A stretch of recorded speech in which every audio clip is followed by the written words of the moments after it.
Hello, hello et bienvenue sur ma chaîne, c'est Karidja, Kaleidoscope, la femme en harmonie. En cette période de Noël, cette période de l'Avent, j'avais envie de partager avec toi quelques idées, quelques pensées autour de la période de Noël, autour de l'histoire de Noël.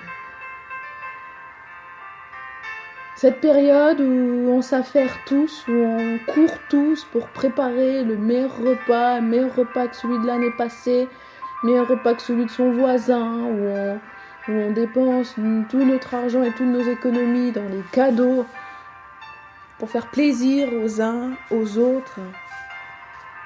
Mais quelle est la vraie signification de Noël? À quoi correspond cette lumière? À toute cette effervescence. On passe de Saint-Nicolas à Père Noël, à Santa Claus, à Saint-Nicolas. Mais on ne passe jamais par la crèche. On ne passe jamais par, finalement, la vraie histoire de Noël. À quoi correspond cette lumière? Elle correspond au Père Noël, à Saint-Nicolas. Que racontons-nous à nos enfants? Est-ce que Noël est une fête qui a du sens pour toi? Si oui, quel est le sens que tu donnes à Noël? Est-ce que Noël est une histoire que l'on peut inventer, créer, au même titre que celle de la petite souris? Pour ma part, je trouve que la vraie histoire de Noël dépasse toutes celles que l'on peut inventer. Que l'on invente d'ailleurs encore aujourd'hui, encore et encore et encore. Car elle parle d'un bébé spécial, un bébé qui va changer la face du monde à jamais. Mais qu'est-ce qu'il y a de plus remarquable que ce bébé-là? Et pourtant on ne passe pas, on ne pense même pas à lui. Ou très peu.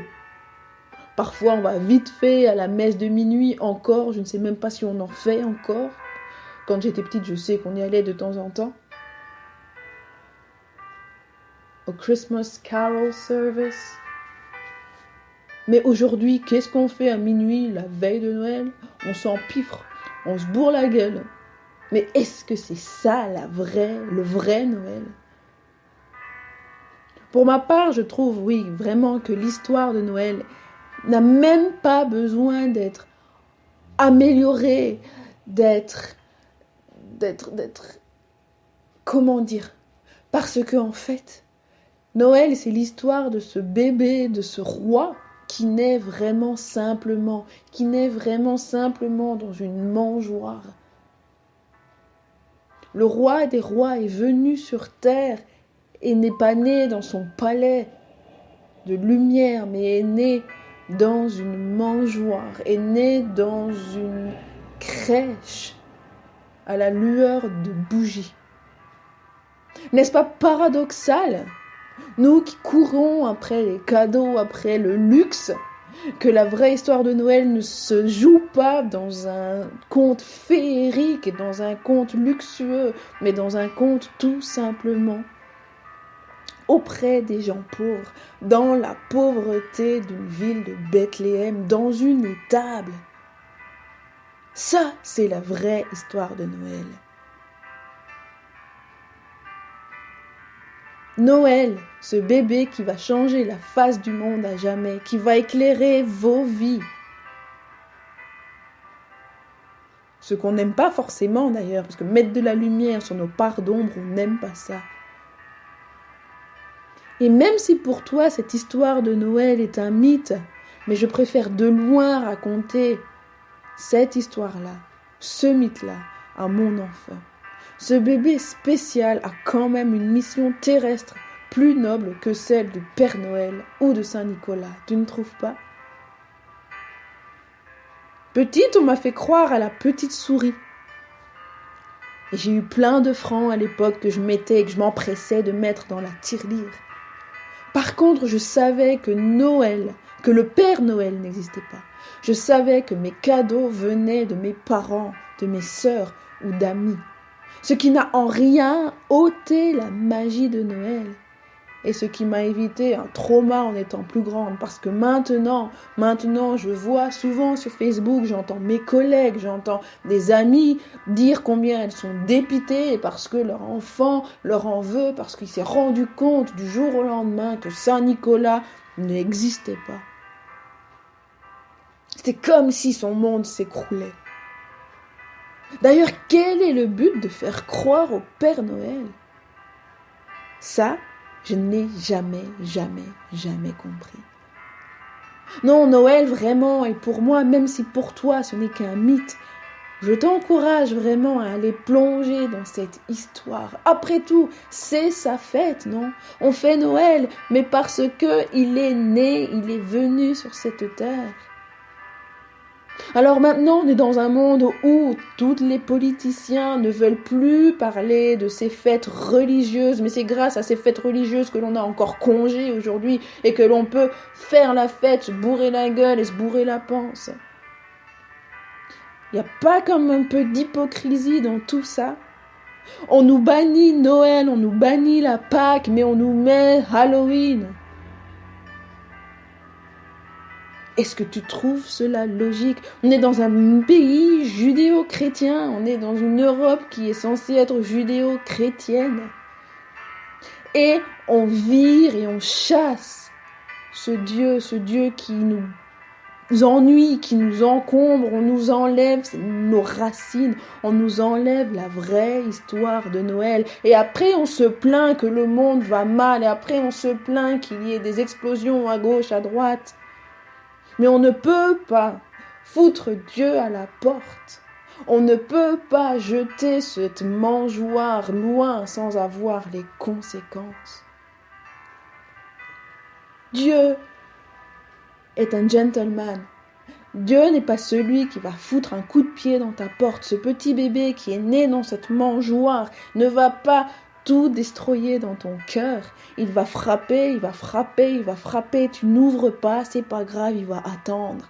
Mais ne te plains pas si dans ta vie c'est catastrophique, c'est le chaos.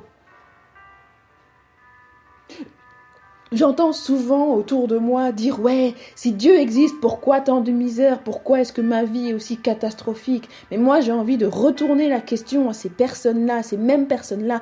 Quand tout va bien dans ta vie, est-ce que tu fais une pause et est-ce que tu remercies Dieu ? Est-ce que tu remercies ce petit bébé qui est venu sur cette terre, dans une mangeoire, qui a quitté son trône de gloire ? Est-ce que tu remercies cette même personne quand tout va bien ? Non, généralement quand tout va bien, on se prend cette gloire et on s'enorgueille et on avance et on estime qu'on mérite, qu'on mérite d'être heureux, qu'on mérite d'être bien, qu'on mérite d'être en bonne santé. Mais alors si Dieu n'a pas de place dans ta vie quand tout va bien, pourquoi est-ce que tout d'un coup tu l'incrimines quand tout va mal ?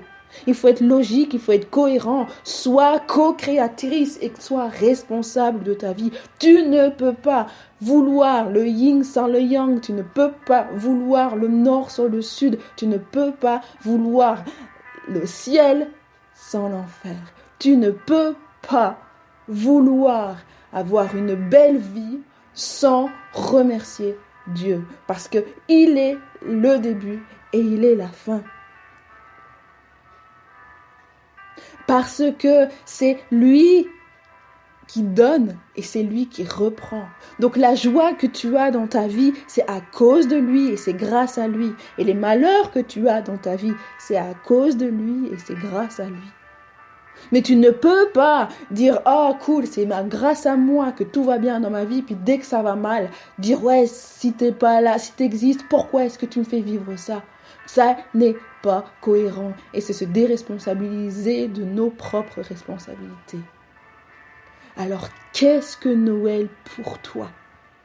Est-ce que Noël est cette fête de cadeaux uniquement ? Je ne dis pas qu'il n'y a pas de cadeaux, c'est vraiment la période de pouvoir se réjouir dans la lumière. Mais n'oublie pas d'où vient cette lumière. Je vais vite finir cela avec un verset de la Bible. La lumière, lui, dans les ténèbres, et les ténèbres ne l'ont pas reçu. Ça se trouve dans 1 Jean 1.